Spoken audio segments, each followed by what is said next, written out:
अस्सलाम वालेकुम एवरीवन, कैसे हैं आप सब। आई होप कि आप सब बिल्कुल ठीक ठाक होंगे और अपने अपने घरों में सेफ़ होंगे।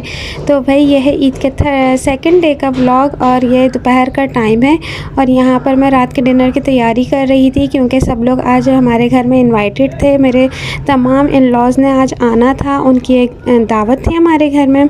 तो बस यहाँ पर मैं रात के खाने की तैयारी कर रही थी और खाने में तो जो कुछ था ये, इसके अलावा ये मैं कुल्फ़ा फ़ालूदा बनाने के लिए ना मैं उसकी कुल्फ़ियाँ मोल्ड में डाल रही थी ताकि ये रात तक बन जाएं। वैसे तो जब भी मैं कुल्फ़ा फ़ालूदा बनाती हूँ ना तो मैं एक दिन पहले ये कुल्फ़ियाँ बनाने के लिए रख देती हूँ ताकि अच्छी तरह टाइट हो जाएं।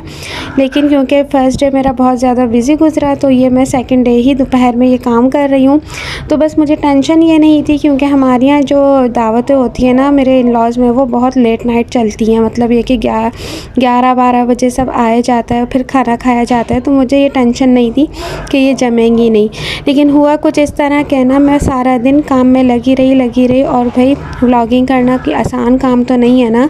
तो क्योंकि या तो आपके साथ कोई हेल्पर हो जो आपकी ना वीडियो बना रही हो, आप काम कर रहे हो, और लेकिन अगर ऐसा कुछ सीन नहीं है ना और सब कुछ खुद ही करना है तो भाई इम्पॉसिबल है ये करना कि आप सब कुछ कर भी रहे हैं और वीडियोस भी बना रहे हैं। जहाँ तक इतना हेक्टिक डे गुजरा तो मैं कुछ भी नहीं बना सकी थी, तो इसलिए फिर मैं बस यही शूट कर सकी थी। और अब है ये ईद के 4th डे का व्लॉग। ये मैंने एक साथ ही मैंने कहा शेयर कर देती हूँ आप लोगों के साथ। तो ये यहाँ पर मैं अपनी सिस्टर के घर डिनर पे इनवाइटेड हूँ, तो वहाँ पर हम गए थे। तो बस ईद के 4th डे ही, क्योंकि लास्ट डे था बच्चों की छुट्टियों का, उसके बाद ये स्टार्ट हो जाने थे और फिर पेपर्स वगैरह चलने थे, तो इसलिए उसने हमें इन्वाइट कर लिया कि फिर दूसरे दिन से तो स्कूल स्टार्ट थे।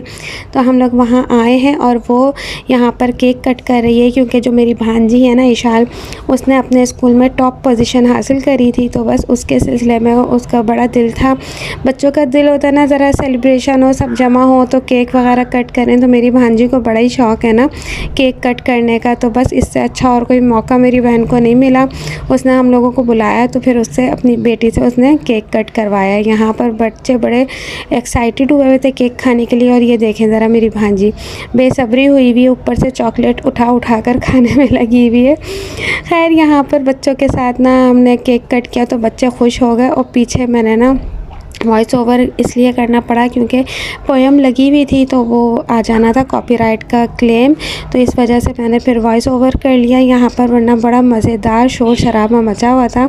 तो बस ये छोटे छोटे से क्लिप्स मैंने बनाए थे तो मैंने कहा आप लोगों के साथ यही शेयर कर दूँ। अब यह है खाने का टाइम और खाना बहुत मज़ेदार बनाया था। खाने में था, मेन्यू बता देती हूँ, बिरयानी थी, कीमा था और कढ़ाई थी और गुलाब जामुन थी, सैलेड, रायता, कोल्ड ड्रिंक। माशाल्लाह से बहुत अच्छा डिनर हमारा रहा। सब कुछ उसने बहुत ख़ुद ही बनाया था और बहुत मोहब्बत से बनाया। मोहब्बत से बनाया हुआ खाना हमेशा अच्छा ही बनता है।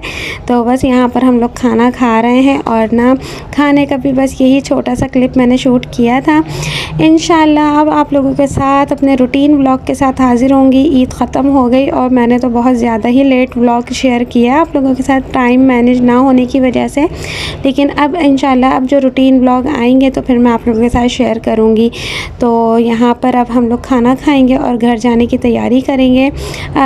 बस यहाँ पर हम लोग निकल गए थे, तकरीबन रात का 1 बज रहा था जब हम लोग फारिग होकर अब अपने घर जा रहे हैं। घर जाना था, बस सोना था, चेंज वगैरह करके। बस एक तसल्ली ये थी कि बच्चों के यूनिफॉर्म वगैरह सब सुबह के लिए रेडी थे, तो इसलिए ऐसा कोई सीन नहीं था कि ना लेट हो जाऊँगी तो कोई मसला होगा। तो बस जी इजाज़त दीजिए, अपना बहुत सारा ख्याल रखिएगा, मुझे दुआओं में याद रखिएगा और कमेंट करके ज़रूर बताइएगा व्लॉग कैसा लगा। Take care.